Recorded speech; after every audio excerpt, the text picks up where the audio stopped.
Ya, selamat malam. Kita di sini malam. Selamat datang di channel saya yang cukup ya biasa-biasa aja sih. Baru memulai ya, mulai YouTube.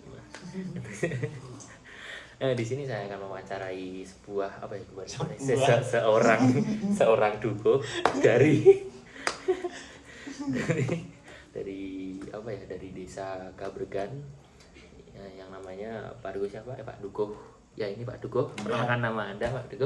Ini Pak Duko. Saya belum kenal aja ya, perkenalan nama saya Gali Purnomo dengan apa ya? Dengan NIM 2011373 dari Amikom.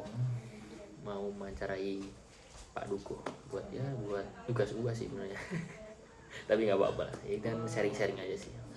Ya, selamat malam Pak Duko. Selamat malam, Iya. Mas Gali Purnomo. Anda belum pernah ya? Ada siapa ya, dengan nama siapa? Ya, saya perkenalkan nama saya Kusuma Aji Dwi Pamungkas. Ya. Bisa dipanggil Aji, bisa dipanggil sayang. Di. Ya kebetulan saya di sini diamanahkan sebagai kepala dukuh atau Pak Dukuh di Dusun Kabregan, Kelurahan Sri Mulya, Kecamatan Piyungan, Kabupaten Bantul. Begitu Mas Gali. Oh ya. Terima kasih Pak Duko atas waktunya hari ini loh. Udah menyempatin Pak Duko. Dia sibuk hari-hari ini, sibuk terus dia. Dia bisa menyempatin sama kita. Ya, kita awali dulu Pak Duko dengan pertanyaan pertama ya. Siap. Apa sih yang mendorong Pak Duko untuk menjadi seorang dukuh di desa Kabregan ini? Apa sih Pak Duko? Oke, pertanyaan yang sangat menarik ya. Kalau dilihat dari segi motivasi ketika saya menjadi dukuh itu, yang pertama adalah apa ya?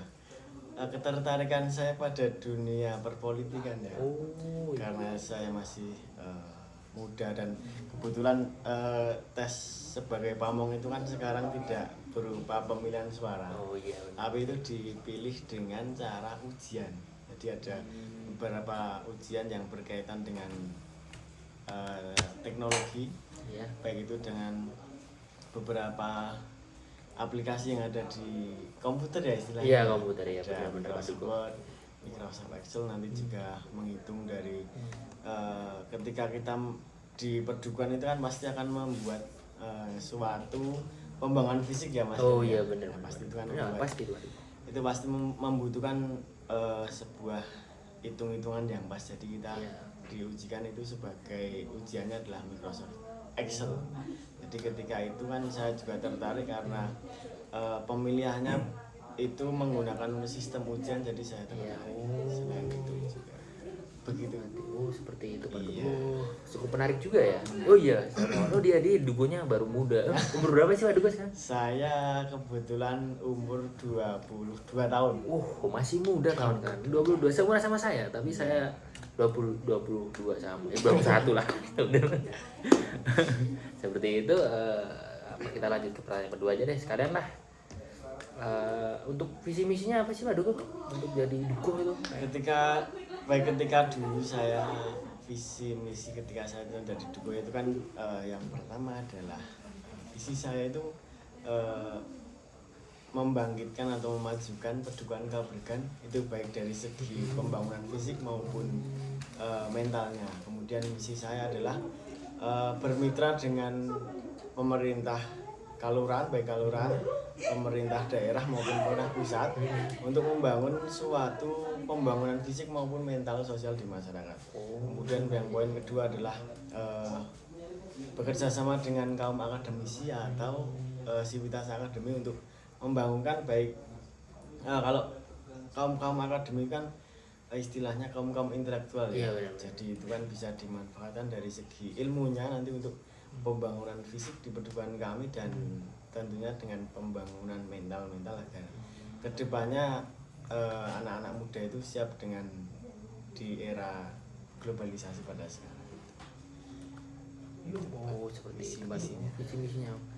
Apakah itu juga termasuk dorongan dari orang tua juga?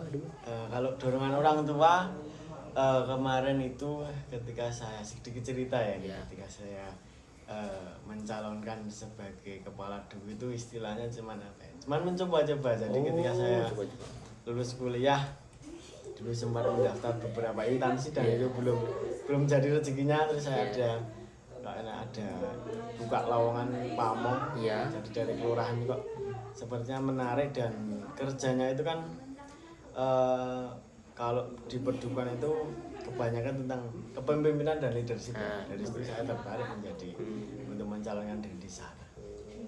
Apakah orang tua ada juga yang dari kelurahan atau dari desa gitu? Kalau orang tua sendiri basicnya dari orang tua itu ada yang dari kelurahan, jadi dari kelurahan dari Pamong ada, jadi itu bapak saya itu menjabat di kasih tentang kesejahteraan di Sri Mulyani.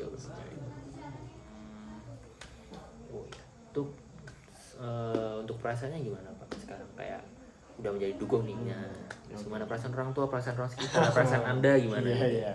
Oke, cukup menarik ya ketika menjadi. Apakah itu experience baru kah atau emang ya atau apa ya, gimana ya, kayak ya seperti experience kayak pengalaman baru lah gitu. Memimpin sebuah desa gitu. Jadi cukup menarik ya kita terjun di masyarakat dan dengan istilahnya dengan umur yang sangat seumur jagung dan di tengah masyarakat itu kita sebagai sebuah anak remaja biasa. Biasanya kan dianggap sepele kan itu, remaja nih. Sebuah remaja itu masih dianggap sepele lah dari apa ya, ajakannya dari berbagai program-programnya. Tapi disitulah saya tertarik ketika bahwa membuktikan bahwa seorang pemuda itu bisa menjadi apa ya istilahnya panutan di dalam masyarakat. Jadi sangat menarik lah, dan perasaan saya suka dukanya di situ. Jadi sukanya itu kita memiliki berbagai apa ya istilahnya unek-unek atau inovasi yang bisa diterapkan di masyarakat. Senangnya di situ. Terus dukanya ketika apa ya pemuda yang lain itu bisa istilahnya malam mingguan. Iya benar. Malam mingguan itu kita kebanyakan kegiatan di masyarakat itu seperti berbagai pertemuan itu pasti ada pasnya di malam minggu. Jadi mau tidak mau kita harus mengikuti kegiatan kayak masyarakat. Kehidupan apa ya, kayak kehidupan anak muda biasanya malam minggu kan gitu. Dan kita harus terjun ke bisa, masyarakat di kayak harus mengayomi pertemuan gitu. Itu sekali harus ya tahu. Gini Pak, ini kan ada ya apa ya untuk mengatasi perekonomian tuh gimana Pak warga di sekitar itu dari pandangan Anda gitu, upayanya gitu. Oke, jadi upaya yang saya terapkan di perdukuhan kami adalah ketika untuk karena ini setelah pandemi dan banyak beberapa warga kami yang istilahnya kehilangan mata pencaharian, kita itu mengutip atau melirik di berbagai sektor pariwisata. Karena itu bersangkut paut pada wilayah kami yang mempunyai potensi wisata yang itu ketika mempunyai potensi wisata yang itu menjual sebuah view yang cukup indah. Jadi untuk para pengunjung, untuk ketika potensi wisata itu dikembangkan, yang nantinya akan membuat apa ya sebuah lapangan pekerjaan baru. Selain di tempat wisata, kita juga menerapkan kita juga apa ya bekerja sama dengan investor atau pabrik. Jadi itu kita mendatangkan investor. Ketika itu kita saat ini dengan pembuatan kerajinan rotan dari sebuah pabrik, yaitu investor di Kelurahan Sri Mulyani. Jadi mensuplai bahan, kemudian para warga kami itu mencukupi atau merajin dari suplai dari investor itu. Jadi sedikit banyak membantu perekonomian di kayak gimana ya, kayak membantu membuat perekonomian warga. Dan untuk kondisi lingkungan sekitar gimana Pak sekarang? Kayak kalau perekonomian kayak udah maju atau belum gitu?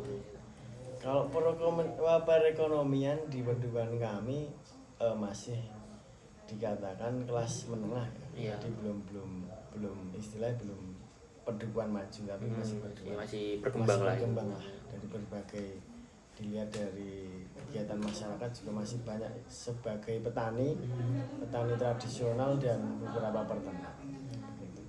Seperti itu ya. Untuk mengatasi permasalahan sosial di desa itu gimana Pak? Oke, jadi untuk mengatasi berbagai masalah sosial di Kan ini kan udah perdukuhan berkembang nih Pak, terus ada apa ya, ada permasalahan sosial nih, ini gimana? Itu Jadi untuk masalah sosial sendiri kita mempunyai trik-trik dari berbagai berbagai celah untuk istilahnya masuk dalam masyarakat kemudian mendamaikan itu. Salah satunya adalah dengan berkegiatan kesenian. Oh iya. Jadi di dalam kesenian itu kan kita istilahnya menyatukan dari berbagai kalangan, baik dari orang tua, pemuda, tua muda, cowok cewek itu membaur jadi satu. Kemudian ketika ada problem di situ pasti akan larut di dalam kalau gamelan ya dalam instrumen gamelan. Ya, Jadi benar-benar. membuat hati lebih tenang. Jadi berbagai problem itu bisa diatasi ketika sudah hati tenang. Kita membicarakan sebuah masalah, problem, tidak saling menguatkan ego sendiri, pasti itu bisa seperti itu ya Bang. Jadi kuncinya dengan tema kesenian. Oh iya benar, itu inovasi baru ya ternyata sebenarnya. Untuk kesehatan penduduk sini gimana Pak? Apakah setelah pandemi itu banyak yang gimana gitu, masih sakit-sakit atau gimana gitu? Iya. Itu gimana Pak? Kalau di perdukuhan kami tentang kesehatan Atau yang kena COVID kemarin deh gimana gitu? Ketika selepas pandemi itu tercatat dari warga kami yang meninggal itu ada 4 jiwa. Oh. Dan yang terkena COVID alhamdulillah bisa sembuh itu sebanyak ada sekitar 25 jiwa. Oh, jadi lumayan banyak ya. Yang meninggal 4 jiwa. Terus mantan COVID itu ada 25. Kemudian untuk masalah kesehatan di perdukuhan kami yang paling mencolok itu adalah ketika balita. Jadi balita itu memiliki istilahnya grade stunting. Jadi di antara umur dan berat badan dari balita itu ketika dihitung dengan kalkulasi dari ibu kader itu kurang cocok. Jadi ketika umurnya sudah menginjak dewasa tapi ukuran dari balita itu belum berkembang. Jadi ada sekitar 3 balita. Berarti itunya kayak baru beberapa bulan gitu atau emang udah keluar gitu. Oh seperti itu. Masuk itu. Betul, cukup anu juga ya.